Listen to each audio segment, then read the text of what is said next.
Hey guys, Tyler here, and this is the Garage Warrior podcast and videocast. And I'm super excited today to have on the call my good friend Adam Steer. How's it going today, Adam? Good, man. How are you? I'm doing all right, brother. How's the weather up there in the cold, icy north? Shitty as usual. Oh man. So Adam's Yeah, Adam's a good. Sorry, go ahead. we got an ice storm coming tomorrow. You got an That'll ice be storm fun. coming. Well, it's a perfect time to get outside and do some cold weather therapy and stuff like that. You know? Yeah, I don't do that. No, not so I, much. I hide away and I go south as often as possible. That's good, man. Well, Adam and I are good friends. Adam is the silent partner behind a project you guys might be familiar with, the CT50 project. And he's actually an extremely knowledgeable guy, especially in the fields of bodyweight training. And we're going to be talking a lot about bodyweight training today. But before we dig into that, Adam, for the people who don't know who you are, can you give us kind of a 50,000 mile view? Like, who are you and what are you hoping to teach the world? Sure. Okay, so despite the fact that I live in Canada and hate the cold, I was actually in the ski industry for 20 years, which is probably why I hate the cold, because I basically spent 20 winters in a row outside every day, all day long, no matter how cold or snowy or rainy or freezing rain or whatever was going on. So that's kind of how I got started professionally in the field of coaching and physical movement, and that led to fitness as well. Um, the way I started training people actually was training ski athletes for their off-season fitness. I'd always been interested in strength, conditioning, fat loss, all that kind of stuff, right from a very early age. When I was a young teenager, my grandfather bought me a membership to his gym, and his words were to keep me out of trouble. I don't know what exactly was happening there, what he thought I was doing. I don't think I was nearly as bad as what he thought, but that kind of sparked off my lifelong passion for training. I used to read, like, every month. I'd buy all the magazines, Muscle and Fitness and Men's Health and all that stuff, and I'd just devour those. And then it just started to become more and more professional. So I started buying, instead of Muscle and Fitness, I started buying textbooks and things like that and reading about it. And I was even going to go, take my bachelor's in phys ed, and everyone I knew convinced me out of that. They're like, don't, you're never going to work in that industry, so do something sensible. So I did like 2 years of a degree in history and then quit because I ended up working full time in health and fitness and sports, which is, what I thought I was going to do. So I should have just followed my own intuition on that one and done what I loved. So anyway, through skiing, I started coaching athletes, and then, I loved it so much that I started coaching just regular folks on the side, mostly fat loss training. Kept training for myself. When the cold really got too much for me, I got out of skiing and moved full time into personal training. That was probably about 6, 7 years ago.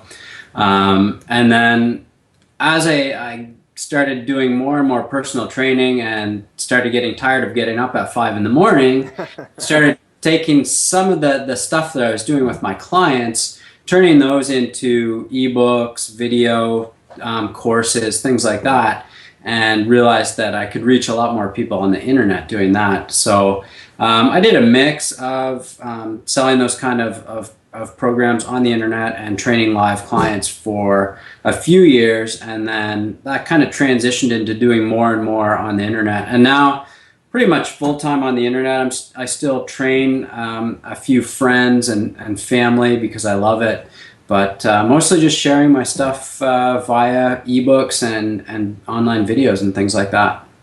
Well, that's a great little 50,000 mile view. And Adam's being modest. He's actually gone through a lot of training. When you actually get talking with him, he's one of the sharper guys in the fitness. Not to puff your head up in the beginning of this conversation, but we've just had a lot of good conversations before, so I know how intelligent you are when it comes to program design and movement and so on and so forth. Well, I mean, I've done a lot of, just personal informal research, but I've taken a lot of courses and certifications and things like that too, just because that's what I'm passionate about. So Yeah. the other thing I should probably mention, I didn't really weave it into my story, is I kind of screwed myself up at one point as well, which it kind of helped me get even smarter about what I do, because there was a time when I looked pretty good, but I mean, I couldn't raise my arm over my head. If I sat on the floor, I couldn't sit with my back upright. I had to put my hands behind me to hold myself up. I was just so stiff, and sore and banged up from my training that I actually had to go and look for stuff to fix myself. So I got into a lot of like the mobility stuff that I'm kind of known for now. I'm probably more mobile and flexible than pretty much any other 42, almost 43-year-old that I know. And even in the fitness industry, probably the only guy that's even close to me is you, and you got that screwed up knee, so I can kick your ass anyway. So yeah, I mean, yeah, a lot of the mobility stuff, and that's how I got interested in bodyweight training. Because I mean, I couldn't bench press for like 4 years straight. I didn't touch a bench press. I couldn't bench press. There's too much pain in my shoulder. So I got really good at doing other stuff to get around that.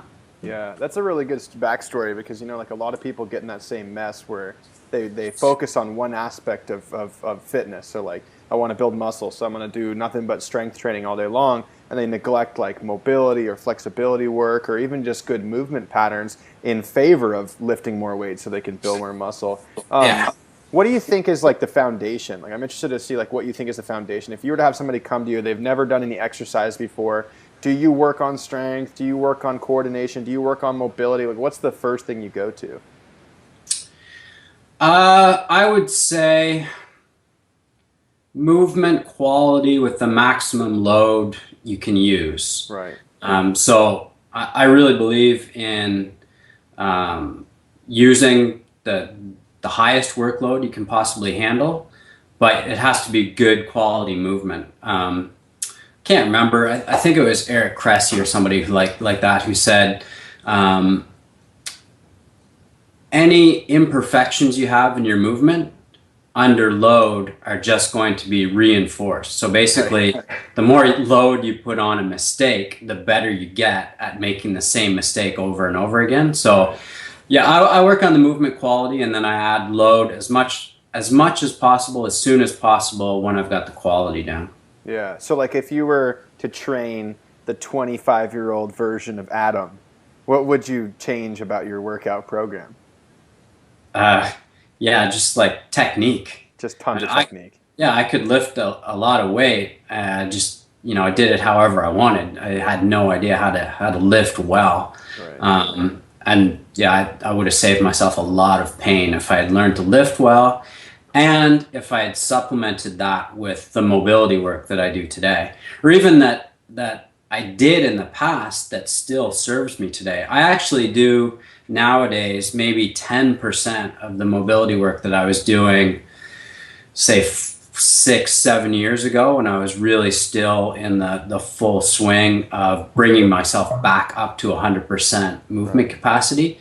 But even with that 10% that I do now, I maintain 100% of the movement quality and mobility that I had 5, 6 years ago. So once you build it up, it really doesn't take that much to keep it.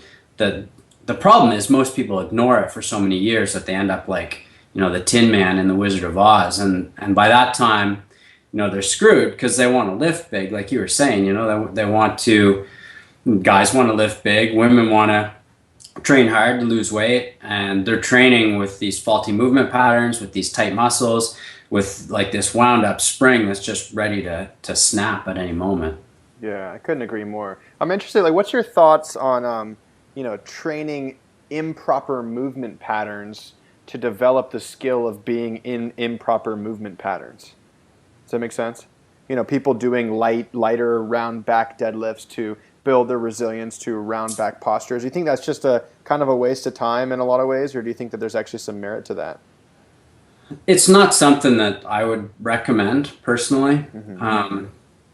Any time you spend training a faulty movement pattern is going to increase the chances that you're going to revert to that movement You're pattern gonna use it, yeah. when it counts. Right. So, like you bend over to grab something heavy out of your car, you've been training round back deadlifts.